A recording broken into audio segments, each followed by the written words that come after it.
Imaginez un peu un scénario où la charité devient un crime et où une religieuse est vue comme une rebelle par son propre évêque. Eh bien, c'est exactement ce qui s'est passé à Biding, un petit village de Lorraine, à la fin du 19e siècle. On va plonger dans le combat acharné d'une femme pour sauver son orphelinat face à une autorité qui semblait implacable. Et ça soulève une question vraiment fondamentale, qui dépasse largement les murs de ces petits villages. Jusqu'où la foi peut-elle aller face à l'autorité?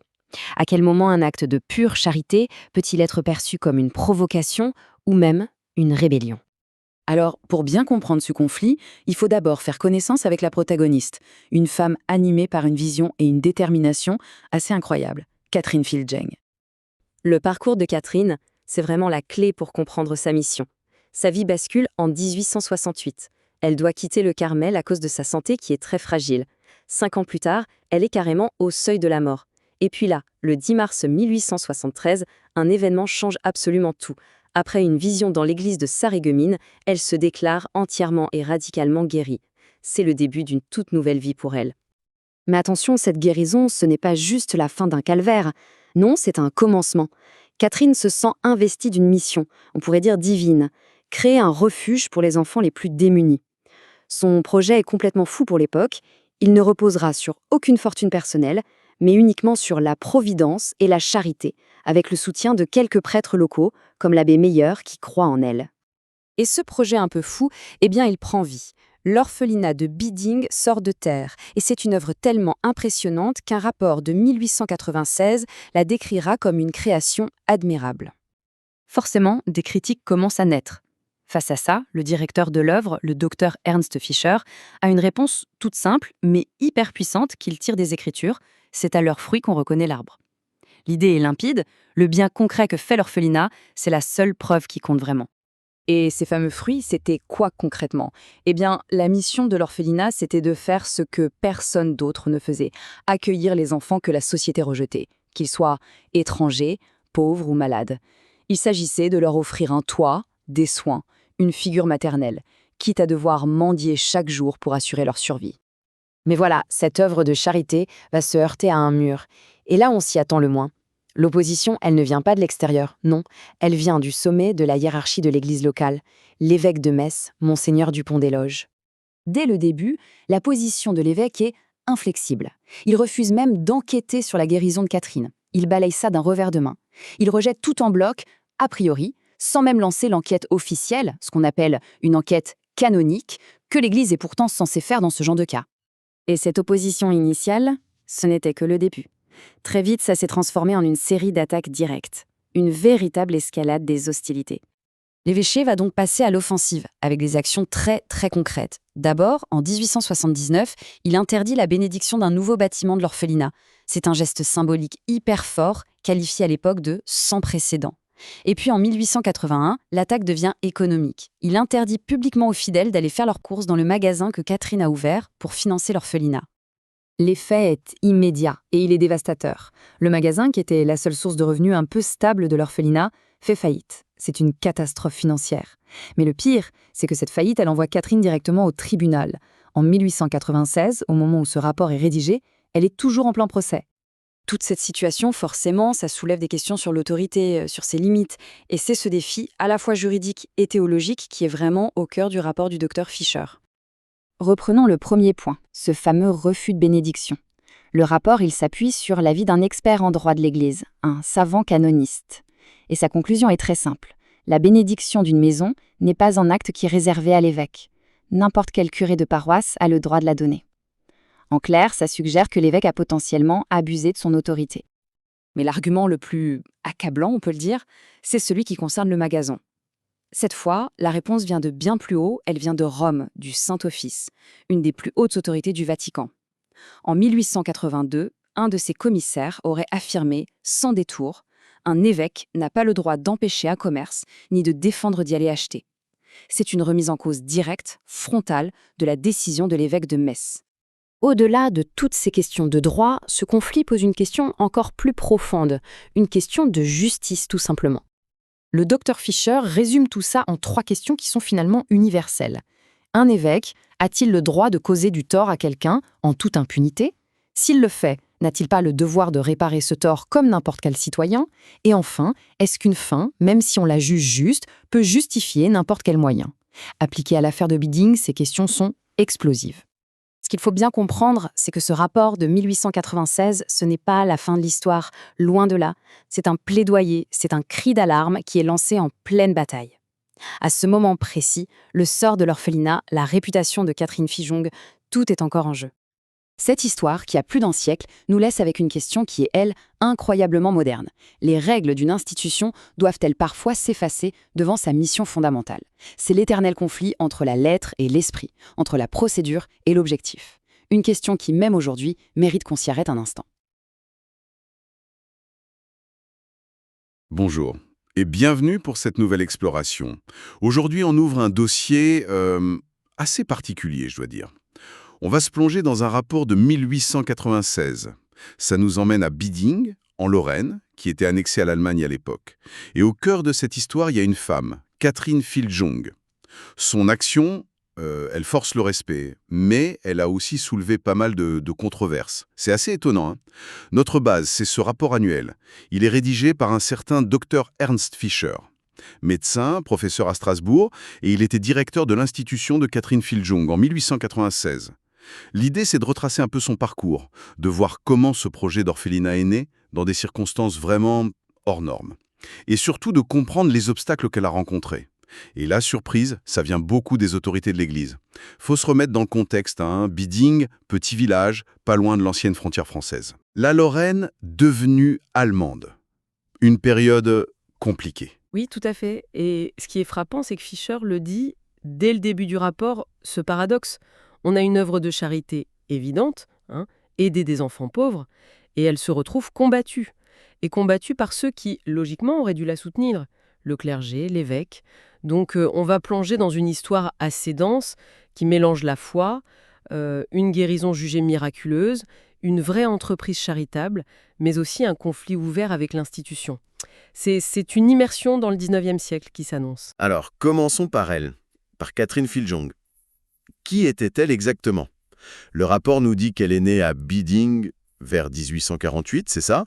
Pas 1857 comme on lit parfois. Et jeune, vers 20 ans, en 1868, elle entre au Carmel de Lunéville. Ça montre déjà une vocation, une envie de vie religieuse. Mais ça dure pas. 9 mois. Elle doit sortir. Pourquoi? À cause de sa santé. Trop fragile pour la vie au monastère. Elle rentre chez elle. Exactement. Et ce retour, ce n'est pas pour aller mieux. Au contraire, sa santé se dégrade encore. Le docteur Fischer y décrit ça bien. Une maladie qui traîne et qui l'affaiblit de plus en plus. Et début 1873, là, son état est vraiment critique. Les médecins la considèrent perdue, en gros. Elle mange presque plus, elle souffre tout le temps. C'est vraiment dans ce contexte-là que l'événement clé va arriver. Ouais, l'événement qui change tout. Le 10 mars 1873, elle est à Sarreguemines.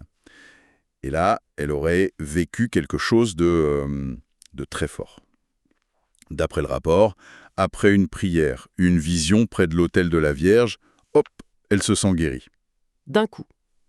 Complètement. Fischer utilise des mots forts. Hein. Guérison entièrement et radicalement. Miraculeuse. Plus aucune trace de maladie instantanément.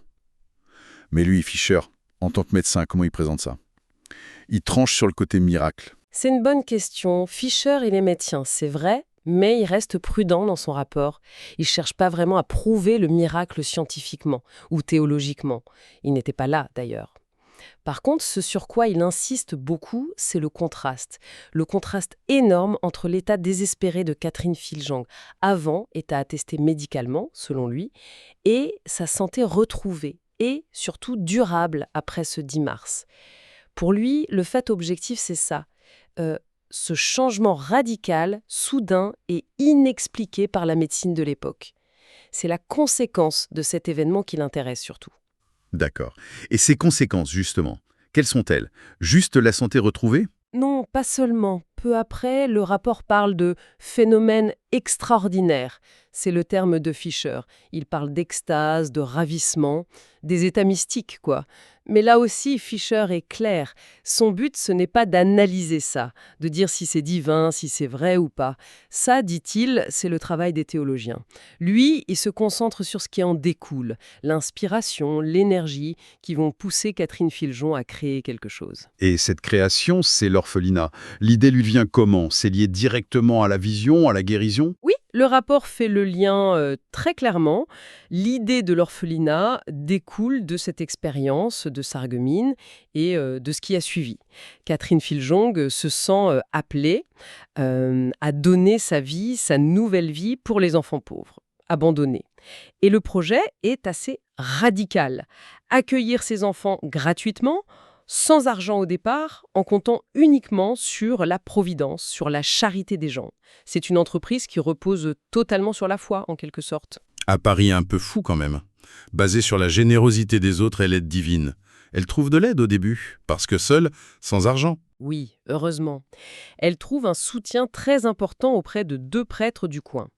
L'abbé Mayer, qui est le curé de Biding même, et l'abbé Guldner, le curé de Gennevilliers, juste à côté. Ces 2 prêtres, eux, ils sont convaincus. Ils pensent que son initiative est bonne, pieuse. Ils l'encouragent, ils l'aident concrètement au début. Leur soutien moral, c'est sûrement essentiel pour démarrer. L'orphelinat commence tout petit, dans une maison modeste. Bon, mais alors, si elle a le soutien de curés locaux, si l'œuvre semble irréprochable sur le plan charitable, comment l'opposition arrive-t-elle? Et surtout, pourquoi l'évêque de Metz, Monseigneur Dupont des Loges, s'y met? Ah, c'est là que ça se corse sérieusement, et que le rapport de Fisher devient plus critique. L'opposition arrive vite, oui. D'abord d'autres curés des alentours. Peut-être qu'ils n'aiment pas trop cette initiative qui sort un peu des clous, hein. Mais le vrai problème, c'est l'hostilité ouverte de l'évêque. Et ce qui est vraiment frappant, et que Fisher dénonce, c'est que l'évêque refuse d'examiner les faits. On lui parle de la guérison, de la vision, des phénomènes mystiques, de la demande de pèlerinage. Sa réponse est non, un refus net a priori. Il ne lance aucune enquête canonique, il ne cherche pas à entendre les témoins, ni Catherine Filjon. On a l'impression qu'il décide d'emblée que tout est faux, une supercherie, peut-être même. Attendez. Un évêque qui refuse d'enquêter sur des faits comme ça, rapportés par des fidèles, par des prêtres, ça paraît bizarre, non? Est-ce que Fisher dit quelque chose sur le droit de l'Église là-dessus? Oui, c'est un point clé de son argumentation. Fisher pose la question, est-ce qu'un évêque a le droit, selon les règles de l'Église, de refuser comme ça d'examiner des faits qui pourraient être de Dieu? Il suggère que c'est même un devoir pour un évêque de discerner.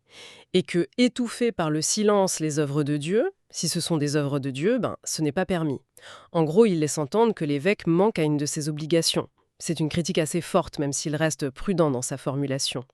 Et au-delà de cette question des miracles, des extases, comment Fisher défend l'œuvre elle-même? Alors là, il utilise un argument très pragmatique, très moral.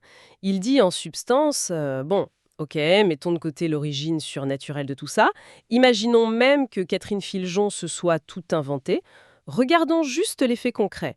Il y a un orphelinat, il accueille des enfants abandonnés, souvent malades, il leur donne un toit, à manger, une éducation, de l'affection. C'est une création admirable, dit-il. Et il sort l'argument classique de l'Évangile, c'est à leurs fruits que vous les reconnaîtrez.